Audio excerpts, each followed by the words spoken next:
One of my favorite sports coaches comes from the former host of ABC's Wide World of Sports, Jim McKay, who said in the opener, "The thrill of victory and the agony of defeat." I feel like that's a pretty poignant quote considering what just happened in the Eagles Super Bowl. We're still going to talk about the game and also try to bring up your spirits with some Phillies spring training baseball and the Sixers' success on this episode of Sports Talk Philadelphia.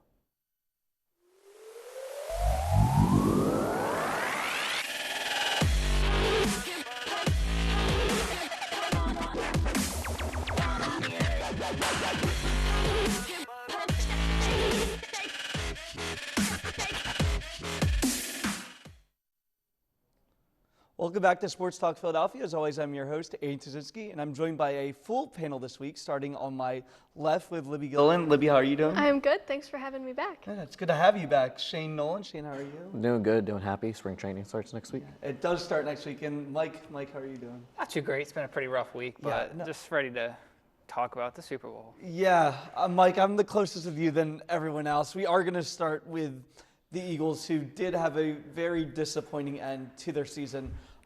The game itself was amazing. Jalen Hurts balled out. Probably should have been the MVP.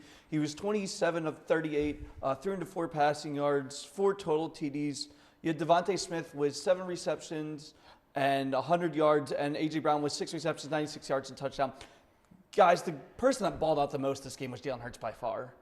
Yeah, easily. I mean, you can't be more proud than what he did. I mean, we're in such good hands for the next however many years, he gets his contract. And I'm just so glad that he's our quarterback. And you're right, he probably would have won MVP. I think that fumble definitely hurt, but that performance was great. And if they won, he obviously would have won MVP. But just it was such a gutsy performance. And, I think a drive that we're going to forget about is that drive that he led to tie the game and again that 2-point conversion, which was huge. And I know we're probably going to forget about that, but I had so much confidence in him on that drive. And if he got the ball back after that penalty, I have confidence he would have drove us down the field. Yeah, Libby, Mike talked about the fumble and Jalen coming back for that. There's a lot of young quarterbacks who in a big game like this would have fumbled and just sort of mentally checked out. And Hurts didn't do that at all. He played better after the fumble than he did beforehand. He did not, and I think a huge point to that was that he went to the sideline and he talked to every offensive lineman and he said, "Guys, that's my bad."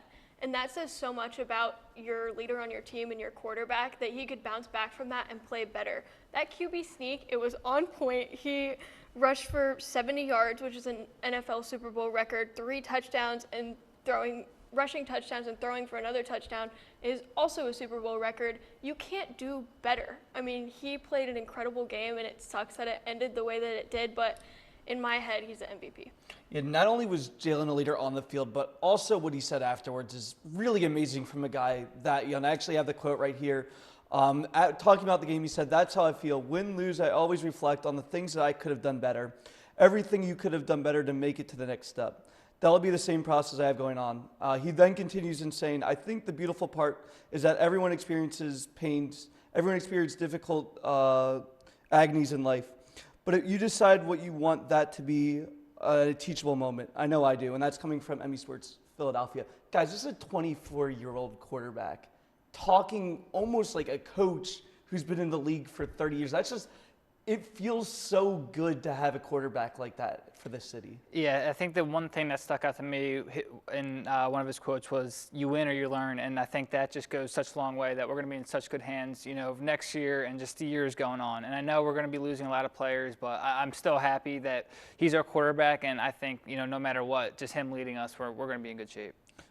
One of the crazy things is that so many Eagles former quarterbacks in Randall Cunningham, Michael Vick, Don McNabb have all come out and praised Hurts for his leadership, saying that they were not like that at all. Libby, that's pretty amazing praise, again, for someone who's only in their second full year starting at quarterback. Oh, it shows incredible poise, and that's who you want to lead your team. He knows he's one of the best quarterbacks in the league. The Eagles know they have one of the best quarterbacks in the league. And for him to step up, not have an ego about it, not be upset about it, and say, "Hey, guys, let's move on to next year," that's the best you can get.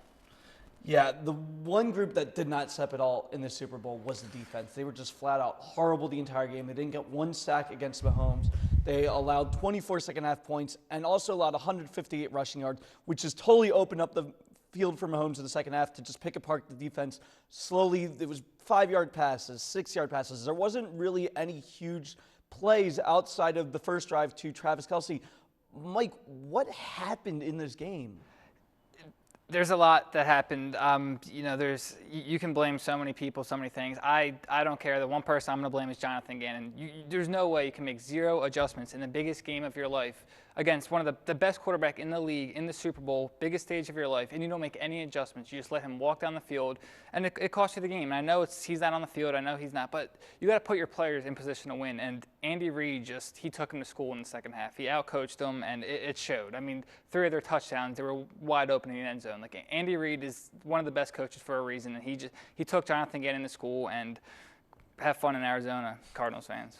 Yeah, Libby, it was pretty crazy to watch that even in the red zone, it was just short 3-yard passes, and the wide receivers were totally wide open. At the beginning of the game, Travis Kelce was open. He was doing whatever he wanted, and there was just no pressure at all. It just felt like the defense that was so solid throughout the entire years looked like past Philadelphia defenses that we're so used to seeing. Yeah, and they were solid the whole year. I kept watching and waiting for a defensive play to happen. You keep waiting for Hassan Reddick to do something like he had the whole season. And I like this quote from Josh Sweat. He said, "We don't really get out of gaps. We don't usually turn the ball over. It's just everything." It was uncharacteristic is the way he described it. And that's exactly what happened. We talked last week about the lack of experience on the offensive and defensive side with Super Bowl experience, and it kind of showed in the defense. Yeah, the defense totally fell apart, and yet Jonathan Gannon, as Mike mentioned, is now going to be the head coach for the Arizona Cardinals. And Shane Sturkin, the head coach, now the Indianapolis coach, who was the Eagles offense coordinators. Libby, I'm going to go with you. Sturkin took over the offense play calling in the middle of last year, and the offense has looked so much better since then. How big of a loss do you think this will be to the offense? It's very tough. You know, you have to do a lot of work in the offseason. You lost 2 good guys, but the Colts needed a coach probably more than anyone in the league, so take him. You know, I get it. When you go to the Super Bowl, you kind of expect some personnel to be sought after, and that's what happened. He was incredible this year, and our offense played great in the Super Bowl, and that's what the Colts wanted to see, and they snatched him up, and I don't blame them for it. Yeah, Mike, Libby just mentioned how well Sturkin coached the Eagles in the Super Bowl offensively. Defensively, Gannon did not a great job, and yet still got a head coach job. What is your reaction to this? Yeah, I mean, it seemed like they already had it in place no matter what the result was. And, my thinking was that they were going to watch the Super Bowl, and depending on, if they won or lost or how good the defense played, they'll make their decision there. And obviously, they did not do that.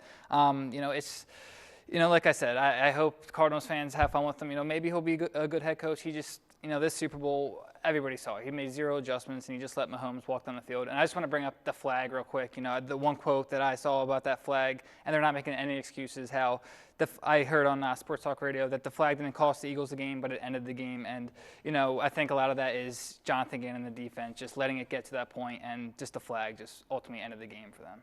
Yeah, one of the things that you can't let happen in big games like this is let the referees come up with a big decision. That's something that the Eagles let happen, whether it was the fumble I heard, the defense not being able to come up with a play. They let the Chiefs get back in this game. And I understand the frustration, the call. It ruined what would have been an amazing moment for Hurts coming back. But at the end of the day, to me, it was a penalty. It was a 50-50 call that just went the Chiefs' way against the Eagles, but nothing you can really do about that. When you look at the Eagles offseason now, they do have 2 first-round picks, one including in the 10th overall, but they have so many free agents in James Bradbury, C.J. Gardner-Johnson, Fletcher Cox, Brendan Graham, and both of their starting linebackers. Mike, what is the key guy or key position that you need to go back to at this point?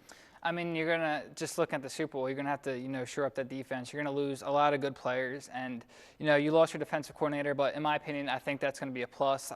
Jonathan Gannon has showed that he just was never good against good quarterbacks, good offensive, just like we saw in the Super Bowl. So I think just finding that right defensive coordinator will be huge for them. But, you got to sign a couple of these guys. They're not going to bring back Bradbury, too expensive. But I think a guy that you got to bring back is C.J. Gardner-Johnson.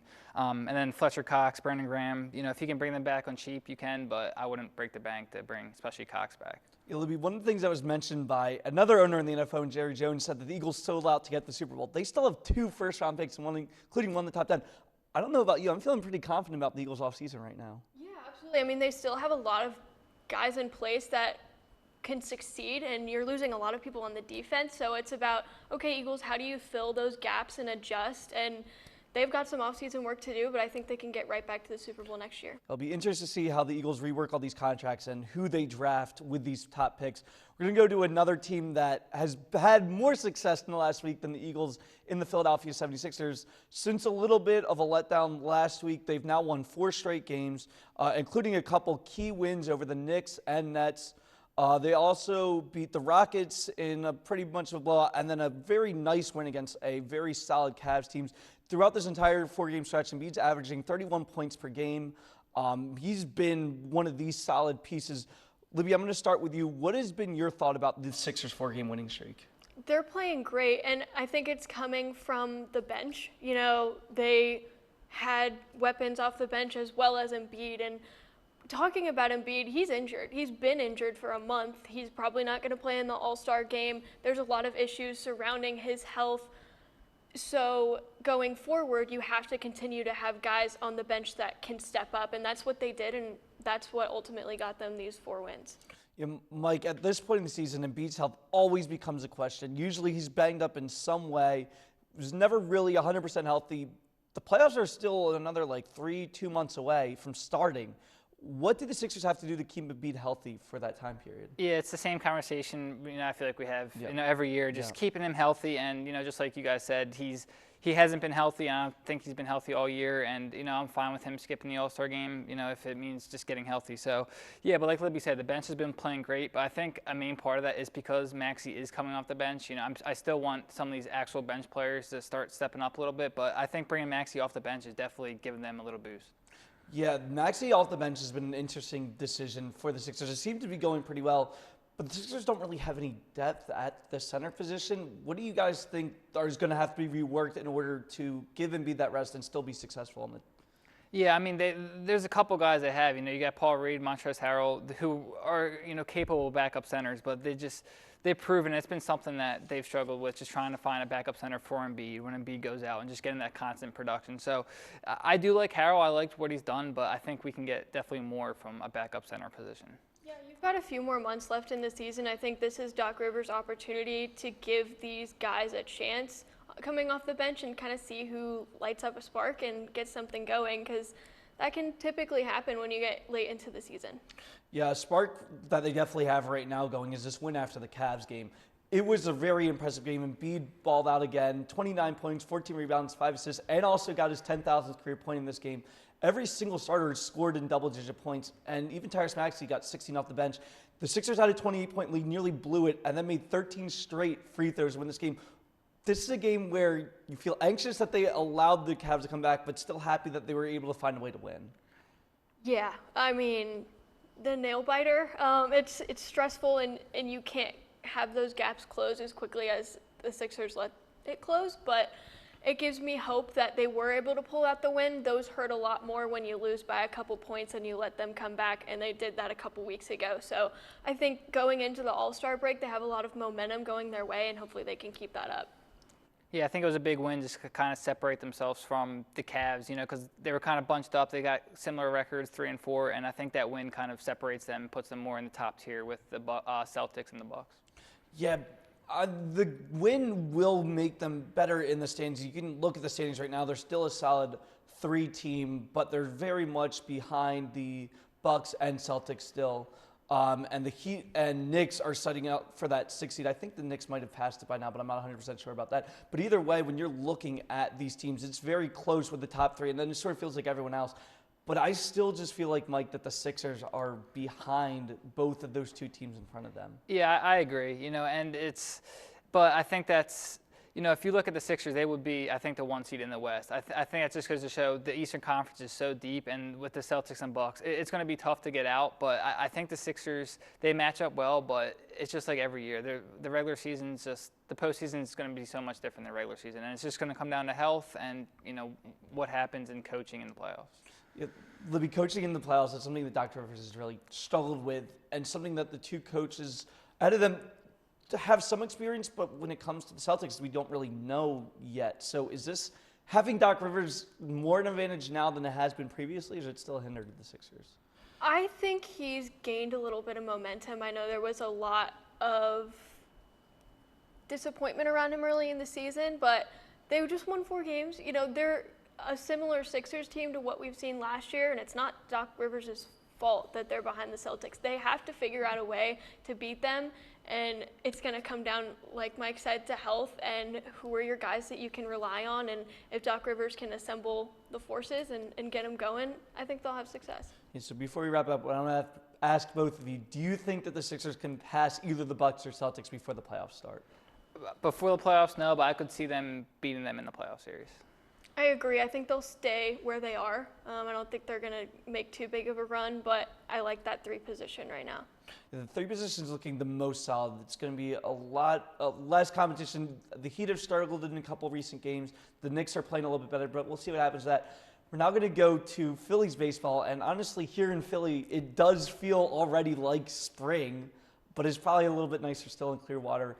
Shane, I'm going to start with you. When you come and look at this Phillies team, they start camp this week. They have a lot of young guys that we're looking forward to, a lot of young pitchers. Andrew Painter is the headline for this, but you also got Cody Clemens, who they got as part of the trade with the Tigers that sent Veerling there, and also Darton Guthrie, who's struggled in his very limited amount of sort of playing time, but still someone that Phillies can be excited about when it comes to depth. Which player out of all these young guys are you most excited for? It's Andrew Painter, no question. I mean, all throughout the minor leagues, aside from AAA, because he hasn't pitched there yet, and he probably won't, because he might make it right out of spring training to the majors. I mean, he throughout his career in the minors, he has a win-loss record of 6-2 and an ERA of 1.56. And I mean, just his pitch arsenal, his curveball, which is his go-to pitch to strike somebody out. He has a solid changeup, which probably he could work on a little bit better, but he is a nasty slider against righties. Yeah, Mike, Andrew Painter is the most exciting Phillies prospect in a very, very long time, pitching-wise.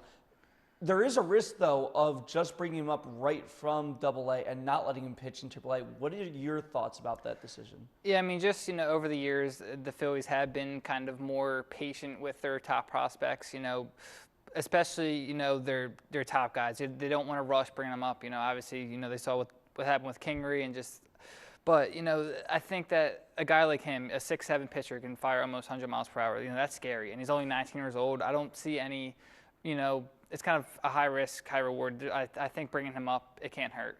I think having him in the rotation in the beginning of the year just won't hurt, and I think it could help the Phillies. Yeah, the other thing too, if he does struggle, they do have that option of sending him back down to the minors because he still doesn't come up for his playing service. So that's something the Phillies will definitely keep in mind. It'll be interesting to see how they use the playing service, which has usually typically been used against star players in the minor leagues. But we'll see if that happens with Painter. Besides the young prospects they have, they made a lot of big signings.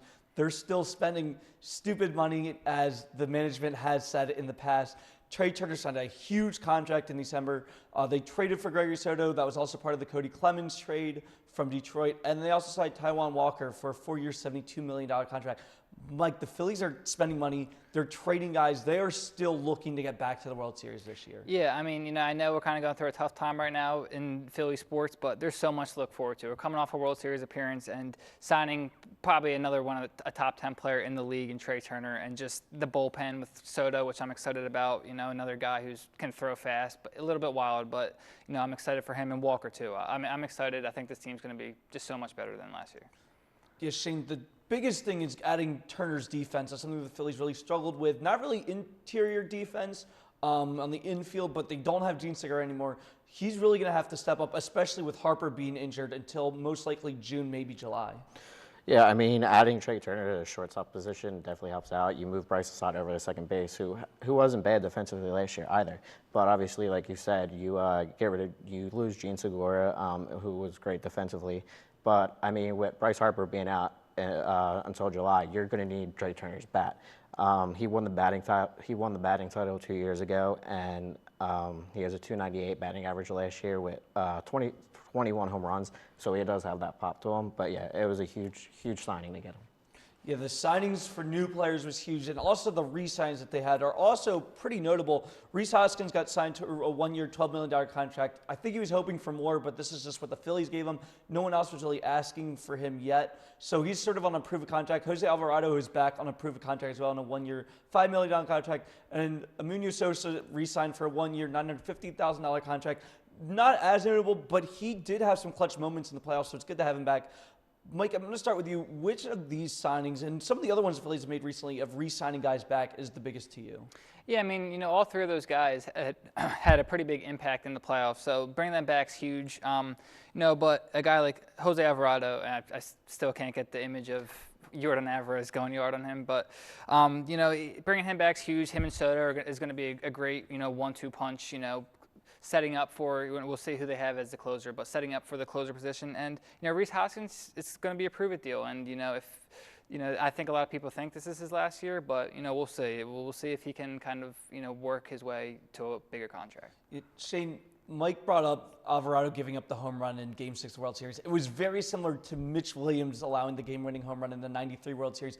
Mitch was basically not allowed back in the city. So re-signing Alvarez, I feel like it sort of shows not only how the changes have been made from the fans' perspective of allowing game-winning home runs, but also management in the Phillies of allowing guys to come back, sort of get revenge for the mistakes that they allowed in the World Series. Yeah, and I mean, everyone knows what type of pitcher Alvarado is. Everyone knows he mostly throws his fastball, which he worked on this past season. But I mean, it was just a thing that happened, and that's going to happen in the World Series. Yeah, it's good to see him back. Hopefully he will get that revenge of allowing what happened, sort of not think about it too much, obviously, because you wouldn't want him getting the yips or anything like that. We're now going to go to Fast Five, and we have already been talking about some Phillies baseball, but Shane, I want to start with you for talking baseball with Shane Nolan. What's the biggest storyline that you've seen for spring training? So we know back in 2017, the Astros won the World Series, and they got caught cheating. Well, last week a report came out from a unanimous Boston Red Sox player that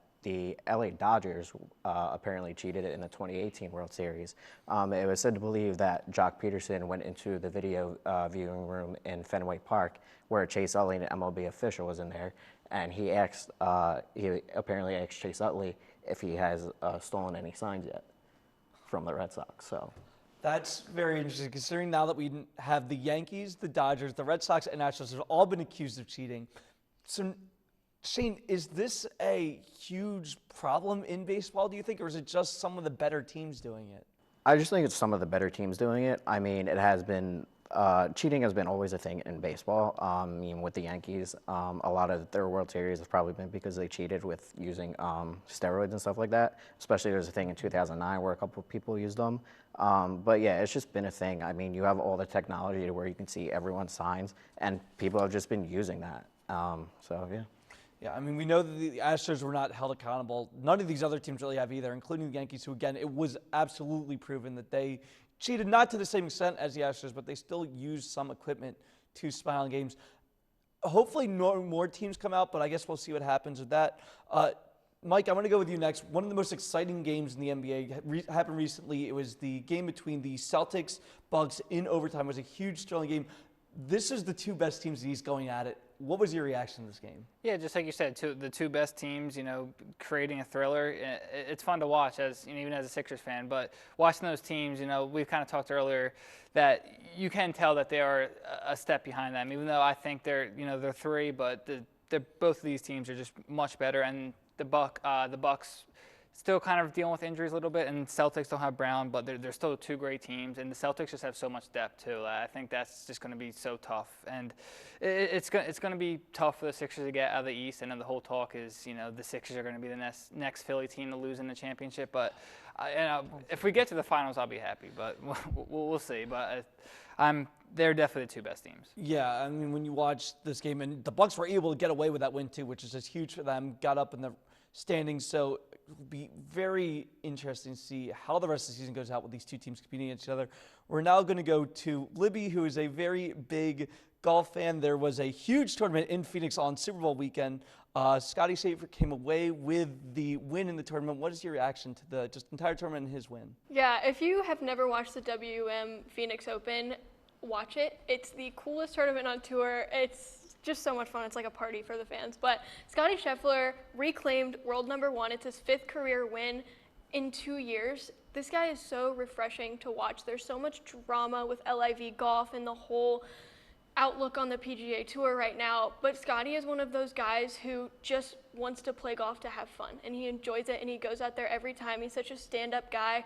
Him getting this win was so refreshing for the game, and the crowd just loved it. So hats off to Scotty, and I know he'll have a great season this year. Yeah, this win is huge, and again, LIV, they're still competing with them. Could Scheffler sort of try to be the face of the PGA with that win? Oh, absolutely. You know, him, Rory, Justin Thomas, and Spieth, those are kind of the four guys, and, you know, they're a great example for the PGA Tour, and I think they'll stick with it, and LIV is going to do whatever they're doing. Yeah. We're now going to go back to football in the Super Bowl. I don't want to get too much into this game, but just quick reactions. What was everyone's thought about where the Super Bowl lines up in the best that they've seen? Yeah, I mean, just as a football fan, it's probably one of the greatest games, you know, ever. As an Eagles fan, definitely one of the worst moments ever, but it was a great game. But I think that call at the end might change some people's feelings about the overall game. But just as a football fan, two of the best quarterbacks on at it. So fun to watch. It was an exciting game. I mean, right at the end, you almost had a Hail Mary pass get caught, but that didn't happen, obviously, for the Eagles, sadly. But yeah, to me, it was probably one of the best Super Bowl games there was. Yeah, it was 38-35. You can't do much better than that. It was just a fun game to watch overall. Yeah, a lot of back and forth. It was a great game. To wrap up this episode, I'm going to talk about something that is very personal to me. After 33 years on WIP's morning show, Angelo Cataldi is officially retiring this week. He is someone that I've grown up listening to my entire life. I love WIP, but listening to the morning show was one of my favorite parts of growing up. Driving to school, getting to listen to him, listening after Eagles games was amazing. His entire relationship with Gabe Kapler when he was the Phillies manager is probably the highlight of Gabe Kapler being the Phillies manager. So Angelo just has very much been a part of the city. There's a lot of people that love him, a lot of people that hate him, but that is sort of the person that he wanted to be, and that is his personality. And honestly, he doesn't really care how people feel about him because he was just happy to be on the air every single day. Angelo, congrats on retirement. I look forward to seeing the next morning crew step in, see what they can do, and hope to see more posts about Angelo's retirement and see what he has in store. I saw that he's already on like a movie podcast, so I might be interested in tuning into that. That wraps up this episode of Sports Talk Philadelphia. Make sure to check us out on Twitter and Instagram at SportsTalk LTV. We look to keep posting some Phillies updates, some more Eagles off-season stuff. We'll see what happens with that. Thank you for tuning in. Make sure to check in next week. And as always, go Birds.